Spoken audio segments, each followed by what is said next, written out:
రామ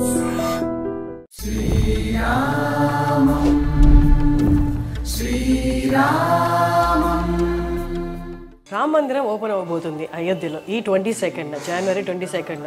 చాలామందికి ఒక్కసారైనా అయోధ్యకి వెళ్ళొస్తే బాగుండే అనుకుంటారు. చాలామందికి ఆ కోరిక తీరదు. కానీ ఇప్పుడు జరుగుతున్న ఈ ప్రత్యక్షంగా చూడాలి, ఈ రామ మందిరం ఓపెనింగ్ ఏదైతే ఉందో అది ప్రత్యక్షంగా చూడాలని చాలామందికి ఉంటుంది. ఆ ప్రత్యక్షంగా చూపించే డిపార్ట్మెంట్ ఏదైతే ఉందో వారి దగ్గర ఇప్పుడు మనం ఉన్నాం. రవి గారి వాళ్ళ మనతో ఉన్నారు. ఆయన అడిగి పూర్తి డీటెయిల్స్ తెలుసుకుందాం. జై శ్రీరామ్. జై శ్రీరామ్ అండి. ఎలా ఉన్నారు? బాగున్నారు. మీరు ఎక్కడండి? నేను హైదరాబాద్ నుంచి. సో నేను చెప్పినట్టు చాలా మందికి అయోధ్యకి ఒక్కసారైనా రావాలి అనుకుంటారు. కానీ ఈ గుడి ఏదైతే ఓపెనింగ్ ఉందో ఎన్నో సంవత్సరాలుగా ఎదురు చూస్తున్న రామ మందిరం ఇది.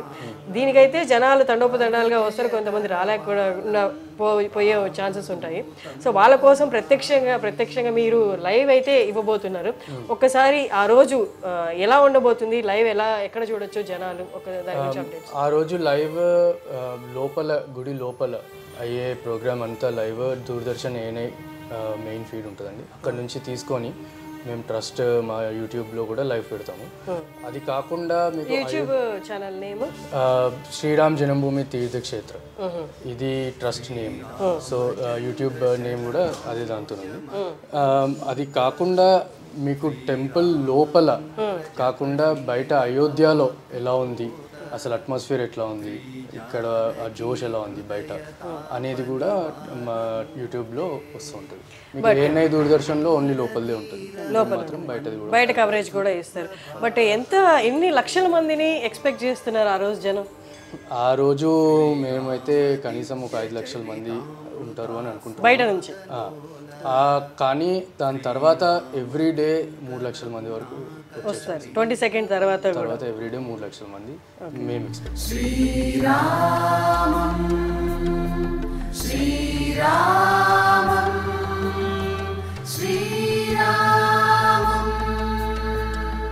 బట్ ఈ సిటీ మొత్తాన్ని కూడా, క్రౌడ్ని మొత్తాన్ని కూడా జనాలు దేవుణ్ణి దర్శించుకోవడానికి, రాముడిని దర్శించుకోవడానికి వస్తున్న వాళ్ళని చూపించాలి, అంతమందిని చూపించాలి అంటే ఊరు మొత్తం కూడా కెమెరాస్ పెట్టాల్సిన సిచ్యువేషన్ అయితే కనిపిస్తుంది కదా. ఎన్ని కెమెరాస్ ప్లాన్ చేస్తున్నారు? ఇప్పుడు మా team, social media team, content ఎవరైతే తీసుకొని వస్తారో, వీడియో యాక్చువల్లీ గ్రౌండ్లో వెళ్ళి షూట్ చేసేవాళ్ళు, మాకు మెయిన్ స్పాట్స్ ఉన్నాయి అయోధ్యలో. మెయిన్ ముఖ్యమైన కొన్ని ప్రదేశాలు ఉన్నాయి, అక్కడ ఉంటారు. అక్కడ ఎట్లా ఉంది ఏంటి మహోత్సవం అంటే ఆ జోష్ ఎట్లా ఉంది. ఇప్పుడు హనుమాన్ గడి ఉంది ఫర్ ఎగ్జాంపుల్, హనుమంతుడు అక్కడ ఉండి అక్కడ నుంచి అడ్మినిస్ట్రేషన్ హనుమంతుడు చేసేవాడు. సో అది ఇప్పుడు గుడి అయ్యింది. సో అక్కడ చాలా పెద్దగా అవ్వబోతుంది. సో అక్కడ ఉంటారు. ఇంకా కనక్ భవన్, ఇట్లాంటి కొన్ని ముఖ్యమైన ప్లేసెస్ ఉన్నాయన్నమాట. అక్కడ పెద్ద పెద్ద స్క్రీన్స్ కూడా పెడతారు. ఇంకా అది కాకుండా వచ్చే విజిటర్స్ కోసం ఎవరైతే విఐపీస్ వీళ్ళు వస్తున్నారో, ఇన్వైటీస్ వస్తున్నారో, వాళ్ళు ఖచ్చితంగా ఫ్యామిలీతో పాటు వస్తారు. లోపలికి మాత్రం వాళ్ళు ఒక్కళ్ళే వెళ్ళవద్దు, కానీ ఇక్కడ రావడం ఫ్యామిలీతో వస్తారు. ఎందుకంటే గుడికి ఎవరైనా ఫ్యామిలీ లేకుండా రావాలని అనుకోరు. సో వాళ్ళ కోసం పెద్ద రూమ్ పెట్టి, పెద్ద స్క్రీన్ పెట్టి అవి చేస్తున్నాం. సో అక్కడ ఉండడము, సో ఇట్లా మొత్తం అయోధ్య మొత్తంని కవర్ చేసేలాగా చేస్తున్నాం. లోపల ఈవెంట్ మాకు ఫీడ్, ఎందుకంటే ప్రైమ్ మినిస్టర్ ఆఫీస్ కూడా ఇన్వాల్వ్ అయ్యి ఉంది కాబట్టి మాకు ఆబ్వియస్లీ ఫీడ్ ఇంకా వాళ్ళ నుంచే తీసుకోవాల్సి వస్తుంది. కానీ దాని తర్వాత 22nd తర్వాత లోపల నుంచి ఫీడ్ కూడా యూట్యూబ్లో లైవ్ వస్తుంది. ఓకే. గుడి ప్రారంభం అంటేనే ఆ గుడితో పాటు చాలా హైలైట్స్ ఈ ఊర్లో కూడా, అయోధ్యలో కూడా హైలైట్స్ అయితే పెట్టడం జరుగుతుంది. ఏవే హైలైట్స్ ఉండబోతున్నాయి, దాన్ని ఎలా కవర్ చేస్తున్నారు, అవి కూడా లైవ్ వస్తాయా? ఇప్పుడు హనుమాన్ గడి ఉంది, వాళ్ళు ఆ గుడి వాళ్ళు ఆ ఈవెంట్ని వాళ్ళు ఒక స్పెషల్గా వాళ్ళు సెలబ్రేట్ చేసుకుంటున్నారు. అక్కడ ఆ ఏరియా అంటే ఆ గుడి దగ్గర చాలా పెద్ద ఎత్తున ఏర్పాట్లు చేసి వాళ్ళు ఒక యూనిక్ వేలో వాళ్ళు సెలబ్రేట్ చేస్తున్నారు దాన్ని. అది కాకుండా ఇప్పుడు సరియు నది దగ్గర వేరే గుడి వాళ్ళు చేస్తున్నారు. ఇప్పుడు నాగేశ్వరనాథ్ మందిర్ ఉంది, అది శివుడి గుడి, అక్కడ వాళ్ళు స్పెషల్గా వాళ్ళు ప్రోగ్రామ్ చేసుకుంటున్నారు. సో స్క్రీన్స్ అనేవి ఇప్పుడు మనము ఎట్లా అయితే అయోధ్య బయట ప్రతి దగ్గర స్క్రీన్స్ పెట్టుకొని ఎవరి గుడ్లలో వాళ్ళు ఎలా అయితే చేసుకుంటున్నారో, ఇక్కడ కూడా అన్ని గుడ్లు రాముడివే కాబట్టి అందరూ ఆ రామభక్తితోని ఇంకా చాలా పెద్ద ఎత్తున ఇక్కడ చేస్తారు అని ఇంకా అవన్నిటిని కవర్ చేయడం జరుగుతుంది. ఆన్లైన్ రిలేటెడ్ ఎవ్రీథింగ్ మీరే చూసుకుంటున్నారు కాబట్టి, వెబ్సైట్ దగ్గర నుంచి, యూట్యూబ్ దగ్గర నుంచి, అండ్ అప్డేట్స్ దగ్గర నుండి, అండ్ వస్తున్న ఫండ్స్ కూడా ఇప్పటికీ ఇంకా వస్తూనే ఉన్నాయండి? ఫండ్స్ ఇప్పటికీ వస్తూనే ఉన్నాయండి. మా ఆన్లైన్ వెబ్సైట్కి వెళ్తే ఆన్లైన్ డొనేషన్ ఇప్పటికీ కూడా తీసుకుంటున్నాము.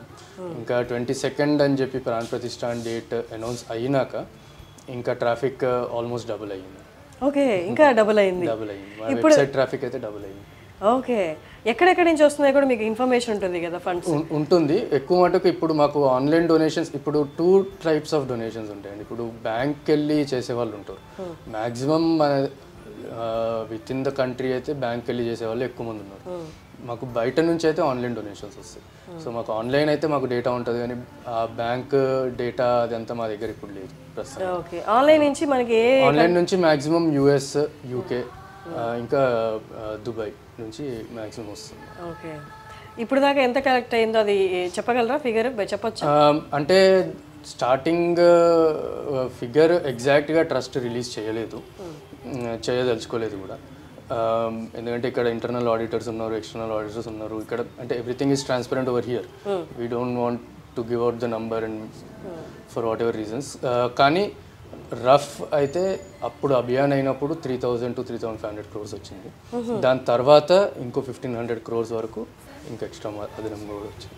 ఇప్పుడు కూడా ఇంకా వస్తున్నాయి. మేము చూసాము, మేము తిరిగినంత వరకు మేము చాలా చూసాము. కొన్ని స్టేట్స్ నుండి ఆ స్టేట్లో ఏదైతే ఫేమస్, ఫర్ ఎగ్జాంపుల్ అస్సాం తీసుకుంటే టీ ఆకులు ఫేమస్ కాబట్టి కొన్ని టన్ టీ ఆకులు పంపించడము, అలాగే వేరే కంట్రీస్లో నుంచి ప్యూర్ గీ పంపించడము, టన్స్లో పంపించడము. అలాగే ఇంకేదైనా మిమ్మల్ని అబ్బురపరిచేలాగా, ఇంత భక్తి ఉందా జనాల్లో అనిపించేలాగా? కంబోడియా నుంచి పసుపు వచ్చిందండి, చాలా ప్యూర్ పసుపు. మేము ఇక్కడ నుంచి ఆ పసుపు అక్కడ అంత దూరంలో ఉన్నా కూడా స్మెల్ అక్కడి నుంచి ఇక్కడి వరకు స్మెల్, సుగంధం అనేది వస్తుంది. సో కంబోడియా నుంచి. థాయిలాండ్లో ఒక అయోధ్య ఉంది, అంటే ఇక్కడ అయోధ్య పైన అప్పుడు వాళ్ళ రాజులు పెట్టుకున్నారు అయోధ్య అని పేరు. దానికి ఇప్పుడు కూడా ఆ రాజు పేరు రామ అన్నమాట. సో రామ 1, రామ 2 అది పరంపర కొనసాగుతూ ఉంది. ఇప్పుడు రామ 10 ఉన్నారు అక్కడ. అయినా కూడా అక్కడ నుంచి చాలా ఎత్తున అన్ని ఇక్కడ కావాల్సిన పూజకు కావాల్సిన సామాగ్రి అంతా కూడా పంపించినారు అనమాట మన థాయిలాండ్ నుంచి. సో అట్లా వేరే వేరే దేశాల నుంచి, వియట్నాం నుంచి వచ్చింది, తైవాన్ నుంచి వస్తుంది. సో చాలా నేపాల్ నుంచి అయితే మొత్తం వాళ్ళందరూ జనక్పూరి నుంచి సీతామాత ప్రదేశం నుంచి మేయర్తో పాటు మొత్తం అందరు వచ్చినారు, అవన్నీ తీసుకొని వచ్చినారు. ఇంకా అది కాకుండా వేరే వేరే నదుల నుంచి నీళ్లు పంపిస్తున్నారు, జలం పంపిస్తున్నారు అభిషేకంకి వాడడానికి. సో అన్ని నదుల నుంచి, వరల్డ్ వైడ్ నదుల నుంచి మనకి వస్తున్నాయి అన్నమాట. సో అవన్నిటితోని రాముడికి ఆ రోజు అభిషేకం చేస్తారు. ఎన్ని గంటలకు స్టార్ట్ అవబోతుంది? 22nd ఎన్ని గంటలు ఉండబోతుంది? 22nd 10 గంటలకి స్టార్ట్ అవుతుంది. ఉండడము సాయంత్రం 4-5 వరకు ఉంటుంది. అక్కడ లోపల 6కి అయిపోతుంది మొత్తం, కానీ ప్రసారం మాత్రం 4కి అట్లా క్లోజ్ అవుతుంది.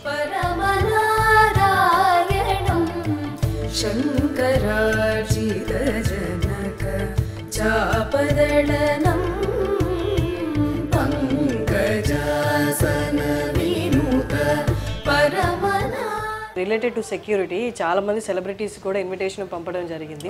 వాళ్ళందరికీ సెక్యూరిటీ అనేది మీ వైపు నుంచి ఏమైనా కవరింగ్ ఉంటుందా? ఎలాంటి సెక్యూరిటీ ఉండబోతుంది? ట్రస్ట్ నుంచి ఏం సెక్యూరిటీ స్పెషల్గా అయితే ఏమి ఉండదు. అంటే trust obviously different from government body. వాళ్ళకి ఏ ప్రొటెక్షన్ అయితే ఉందో, అంటే ఇప్పుడు ఫర్ ఎగ్జాంపుల్ ఎవరైనా చీఫ్ మినిస్టర్ వస్తున్నారు, వాళ్ళకి Z సెక్యూరిటీయో X సెక్యూరిటీయో ఉంటుంది. సో వాళ్ళ సెక్యూరిటీ పరంగా గవర్నమెంట్ దాన్ని చేస్తుంది. ట్రస్ట్కి దాంతో ఇంకేం సంబంధం. ఓకే, ఇక్కడ జనాలు, ఇక్కడ అయోధ్యలో ఉంటున్న జనాలు ఇక్కడ రాబోతున్న రద్దీని, భక్తులను చూసి వాళ్ళు ముందుగా ఏమైనా చెప్తున్నారా? వాళ్ళకి ఏమైనా ఇబ్బంది కలుగుతుందేమో, అంటే తండోపతండాలుగా వస్తారు, అసలు నిలబడే చోటు కూడా ఉండకపోవచ్చు అని చెప్తున్నారు. ఇక్కడున్న అయోధ్య ప్రజలు ఏమంటున్నారు? అయోధ్య ప్రజలు అయితే చాలా ఎక్సైటెడ్ ఉన్నారండి. ఇంకా వాళ్ళు ఏమంటారు, వాళ్ళు రాముడు వస్తున్నాడు అంటే వాళ్ళకి ఇంకా అంతకంటే సంతోషం ఏముండదు కదా. బయట నుంచి వచ్చే వాళ్ళకి డెఫినెట్లీ ఇక్కడ ఉండడానికి అకామిడేషన్ అయితే చాలా కష్టమవుతుంది. అది కాకుండా వాళ్ళ కోసం పోలీస్ ఒక 8,000 to 10,000 పోలీస్ స్టాఫ్ వస్తున్నారు వాళ్ళు ఉండడానికి. ఇంకొక చిన్న ఇవ్వాలే ఒక చిన్న ఇష్యూ మాకు వచ్చింది, అది చూస్తున్నారు, ట్రస్టీస్ చూస్తున్నారు. రిలేటెడ్ టు అదే ఇదంతా logistics. Around 50 to 80 chartered flights వస్తున్నాయి ఆ రోజు. అంటే ఇప్పటి వరకు మాకు వచ్చిన number around 80. So chartered flights. ఇప్పుడు అయోధ్య చాలా చిన్న ఎయిర్పోర్ట్, అది కూడా ఇప్పుడు మొన్న అయ్యింది. సో అన్ని చార్టెడ్ ఫ్లైట్స్ ఇక్కడికి వస్తే వీటిని ఎక్కడ డాక్ చేస్తాము, వీటిని ఎక్కడ ఉంచుతాము అనేది అదొక సమస్య. సో ఇట్లాంటి ముందు ఎక్స్పెక్ట్ చేయనివి అన్నీ ఆబ్వియస్లీ ఇంకా వస్తున్నాయి. సో ఇంకా దాన్ని అట్లా రిజాల్వ్ చేసుకుంటుంది. రామం దేవదేవం భజే దివ్య ప్రభవం రావణాసురవైరి రణభూం. మీకు పర్సనల్గా ఎలా ఉంది? చాలామంది అనుకుంటారు ఇక్కడికి వచ్చి ఉండాలి అన్నది. మీరు ఎన్ని నెలలుగా ఉంటున్నారు ఇక్కడ? ఇక్కడ ఆల్మోస్ట్ 1 year అవుతుంది. 1 year అవుతుంది. పర్సనల్గా చాలా సాటిస్ఫైయింగ్ ఉంటుందండి. అంటే ఎవ్రీ చిన్న ఇప్పుడు ఫర్ ఎగ్జాంపుల్ ఇన్విటేషన్స్ అందరికి వెళ్ళినాయి, మీకు ఆన్లైన్లో చూస్తుంటారు ఇన్విటేషన్ అవన్నీ. అదంతా డిజైన్ ఇక్కడ అయ్యింది. అదంతా డిజైన్ మేము ఉండి మా టీమ్ మేమందరం ఇన్వాల్వ్ అయ్యి చేసింది. ఇప్పుడు ఏదైతే ఇన్విటేషన్ మనకు కనిపిస్తుందో అది డిజైన్ చేసింది అంతా ఇక్కడ అయ్యింది. ఓకే. సో ఇదే కంపెనీ. అంటే మీరు కీ రోలా అందులో డిజైన్? ఆబ్వియస్లీ ఇప్పుడు మా గ్రాఫిక్ డిజైనర్ ఉన్నాడు. గ్రాఫిక్ డిజైనర్ ఆబ్వియస్లీ వాళ్ళని లీడ్ చేసేది నేను కాబట్టి. సో ఆన్లైన్లో ఆ ఫొటోస్ ట్విట్టర్లో కానీ ఇన్స్టాగ్రామ్ ఫొటోస్ పెట్టినప్పుడు వాళ్ళందరూ ఎంతో గొప్పగా దాని గురించి చెప్పి మాకు ఇట్లా ఇన్విటేషన్ వచ్చిందని చెప్పి వాళ్ళు ఎంత గొప్పగా ఫీల్ అవుతున్నారో దాని వెనకాల ఉన్నది మనము